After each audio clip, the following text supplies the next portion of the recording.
میں غریب ہوں، استغفار زیادہ پڑھا کرو۔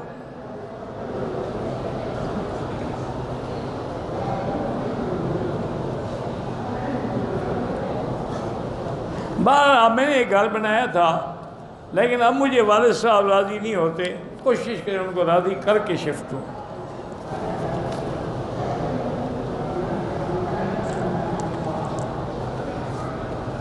ہم احرام باندھ کے آئے، ہوٹل پہ واش روم میں احرام اتار دیا تو کوئی بات نہیں، واش روم میں سب کپڑے اتارتے ہیں۔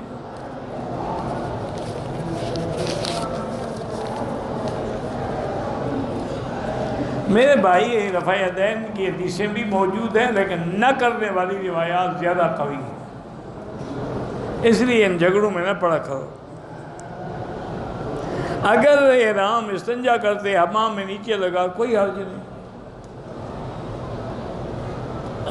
احرام شروع کرنے کے بعد دائیں کندھا نہیں نکالا، دائیں کندھا تو صرف طواف میں نکالا جاتا ہے، باقی حمام میں جانے کے بعد پورا کپڑا اتار دیں کوئی بات نہیں۔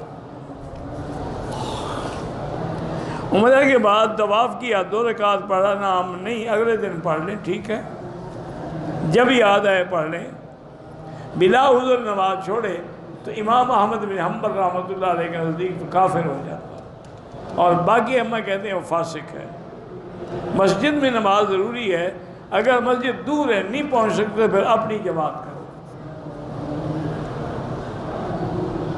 316 زمیندارہ بھی ہے تو اب بھی اگر باقی آمدنی ملا کے پیسے بنتے ہیں زکوٰۃ دینی ہوگی۔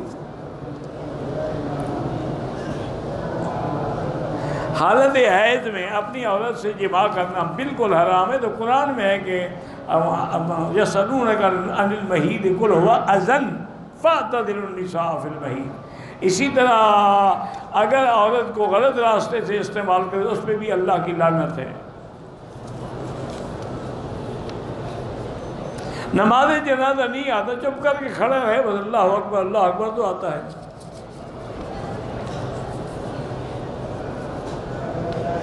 ہوٹل میں اکیلے جماعت جو ہے، بہرحال جو حرم کی جماعت ہے اس کا ہوٹل کا کیا مقابلہ ہے؟ جتنا اچھا کام کرتے ہیں ثواب ملتا ہے، گناہ کریں گے اللہ معاف کرے تو ایک گناہ ہی کافی ہے بربادی کے لیے۔ کسی نے کہا کہ میرے لیے جنت البقیع کی مٹی لے کے آنا بالکل ناجائز ہے، مدینے کی مٹی لے کے نہ جائیں۔ اگر طواف کے 4 چکروں کے بعد تھک گیا، تھوڑی دیر بیٹھ گیا، کوئی حرج نہیں۔ میری بیوی مدینے سے احرام کی نیت کی تلبیہ بھی پڑھتی رہی، حیض کو رکوانے کے لیے گولیاں بھی کھائیں، مکہ پہنچ کے حیض آ ہی گیا تو اب مجبور ہے وہ انتظار کرے، جب پاک ہو جائے تو عمرہ کرے۔ اگر بغیر عمرے کے چلی گئی تو عمرے کے لیے آنا پڑے گا اور دم بھی دینی پڑے گی۔ کسی نے احرام کی حالت میں کعبہ شریف کو ہاتھ لگایا، کوئی دم نہیں پڑتی لیکن نہیں لگانا چاہیے۔ دم پڑ جائے تو وہی جانور جیسے قربانی کا جانور ہوتا ہے۔ حالت حیض میں آئی ہوں مکہ عمرے کی نیت سے، 2 دن بعد مدینے جانا ہے، پاک نہ ہو سکی، عمرے کے بنا بہتر ہے کہ مدینہ نہ جائیں، پہلے عمرہ مکمل کر کے بعد میں مدینہ شریف جائیں۔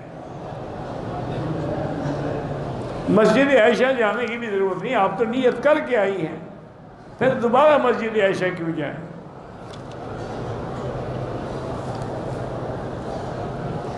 کہتے کہ میں نے طواف تو کیا، موزے نہیں تھے، لیکن صفا مروہ میں ٹھنڈک تھی تو میں نے موزے پہن لیے، اگر ہڈی کھلی تھی تو کوئی بات نہیں۔ جو لوگ سڑک پہ نمازیں پڑھتے ہیں انشاءاللہ ان کی نماز بھی ہو جائے گی، لیکن خلاف سنت ہے کہ آگے جگہ خالی پڑی اور وہ کھڑے ہو جائے۔ نماز جنازے میں جو دعائیں وہی پڑھنی چاہیے، نہیں آتی ہے تو جو تمہیں آتی ہے پڑھتے رہو۔ داڑھی کی مقدار جو ہے کم از کم 1 مشت پر اتفاق ہے ماربا کا۔ میں نے ایام کی وجہ سے پاکستان احرام نیت نہیں کی، بعد میں نہا کہ مسجد عائشہ سے احرام باندھ کے عمرہ کیا، دم پڑ گئی۔ آپ کو نیت تو کرنی چاہیے تھی، وہ تو آپ حیض میں بھی کر سکتی تھی۔ رمضان میں جب عمرے کا ثواب حج کے برابر ہے، وہ جو اپنے ملک سے کرو یا میقات سے کرو، اس عمرے کے بعد پھر طواف افضل ہے۔ وہ عمرہ تو عمرہ ہے، وہ چھوٹا حج ہے، بلکہ حضور نے فرمایا گویا میرے ساتھ اس نے حج کیا۔ بزان، مجھے نہیں پتا بزان کیا ہوتا ہے۔ اگر خطبہ جمعہ میں امام دعائیں پڑھ رہا ہے، آپ آمین نہ کہیں، دل میں کہیں۔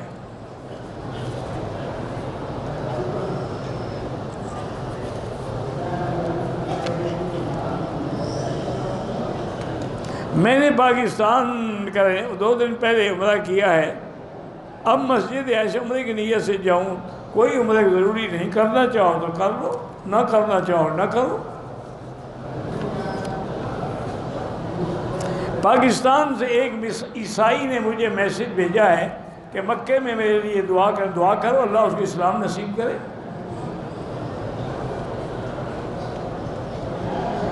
مدینے سے واپسی پر عمرہ والدہ کے لیے کر سکتے۔ لڑکی کی عمر 6 سال تھی، ماں باپ نے نکاح کر لیا، جب لڑکی بڑی ہو گئی لڑکی نے انکار کر دیا، بالکل اس کو حق ہے، انکار کا بھی حق ہے اور خلع لینے کا بھی حق ہے۔ عورت حالت حیض میں غار ثور، غار ہرا، عرفات، مینا وہاں جا سکتی ہے۔ میں احرام کے ملتان سے سفر میں تھی، راستے میں میری طبیعت خراب ہوئی، احرام بھی میں نے اتار دیا، جب طبیعت صحیح ہو گئی تو مسجد عائشہ سے دوبارہ احرام باندھا، دم پڑ گئی، کیوں اتار دیا؟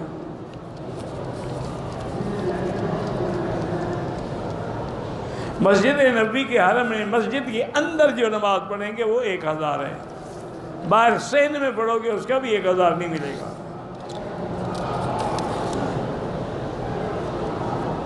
حالت احرام میں سو گیا، رات کو غلطی سے سر پہ کپڑا پڑ گیا، کچھ بھی نہیں ہوتا۔ مسجد حرام اور مسجد نبوی کے حدود بالکل واضح ہیں، لکھے ہوئے ہیں، جیسے مکہ مکرمہ ہے، ادھر مسجد عائشہ ہے، ادھر جیرانہ ہے، ادھر عرفات ہے۔ محرم دوسرے محرم کے سر پہ اسرا پھیر سکتا ہے، ہاں پھیر سکتا ہے۔ مغرب کی سنتیں ادا کرنے سے پہلے ریاض الجنہ کے نوافل پڑھنا بالکل منع ہے، عصر کے بعد کوئی نماز نہیں ہوتی۔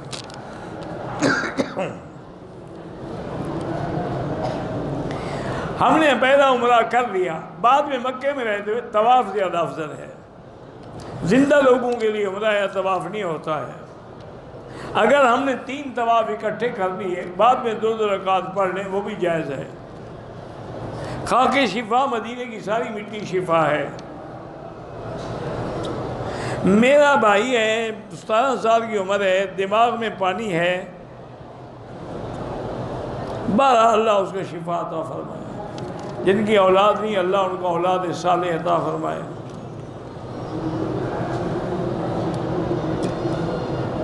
کہتے ہیں کہ وفاق المدارس والوں کو چاہیے کہ جب وہ دینی علوم پڑھاتے ہیں تو دنیاوی علوم بھی پڑھائیں۔ آپ ایسا کریں، پہلے کالجوں میں آپ علوم دینی شروع کر دیں، وہاں ہم کر دیں گے۔